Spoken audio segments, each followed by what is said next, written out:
મિત્રો હવે આપણે આવી ગયા છીએ ખોડિયાર ગુનો કે જે આપણે આત્મેશ્વર ગયા હતા ત્યાંથી જે ઇટવા જવાનો રસ્તો છે ત્યાં રસ્તામાં આ ખોડિયારમાંનું મંદિર આવે છે. ખોડિયાર ગુનો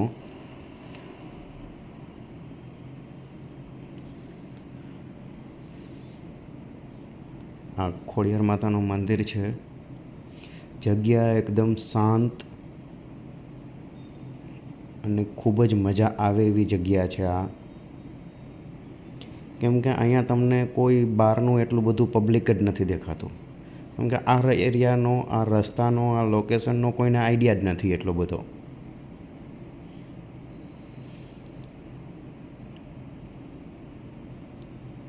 તમે ત્યાં જુનાગઢમાં કોઈને પણ પૂછશો કે આત્મેશ્વર જવું છે તો આત્મેશ્વરનો રસ્તો તમને એ લોકો બતાવશે અને ત્યાર પછી તમને ઇટવાનો રસ્તો બી ત્યાંથી મળી જશે.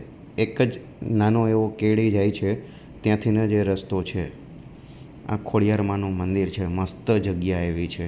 ચોમાસામાં તો અહીંયા વાહ, મજા જ આવી જાય.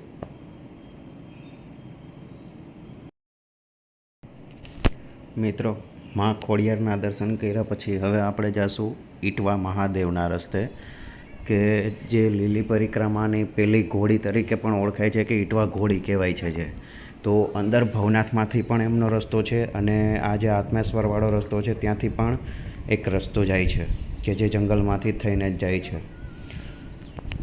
તો આ પણ એક ખૂબ જ લોકેશનવાળી જગ્યા છે. બહુ મસ્ત જગ્યા છે.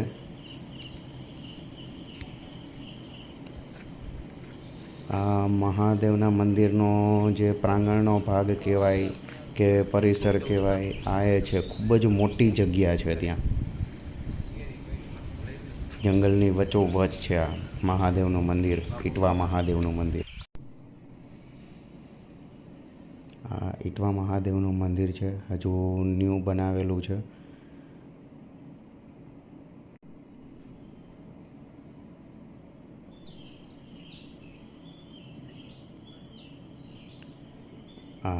ત્યાં 5 નાના નાના શિવલિંગ છે અને ત્યાં એક કૂવા જેવું છે અને ત્યાં એમની પાછળ ભૈરવ દાદાનું પણ મંદિર આવેલું છે.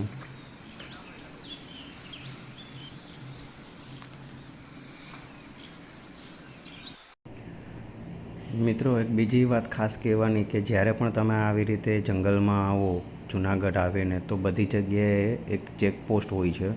ત્યાં તમારે એન્ટ્રી કરાવીને પછી જ અંદર જંગલમાં જવું. કેમ કે જંગલના રસ્તા અત્યારે ચોમાસામાં બહુ ખરાબ હોય, કે કોઈ આપણે રસ્તો ભૂલી જઈએ કે કોઈ પણ એવી કાંઈ મુશ્કેલી આવે તો એમાં એ લોકો આપણને હેલ્પ કરી શકે. એના માટે જાણકારી અને વિડીયો જોવા માટે મારી ચેનલને સબસ્ક્રાઈબ કરજો. વિડીયો ગમે તો લાઈક અને શેર કરજો.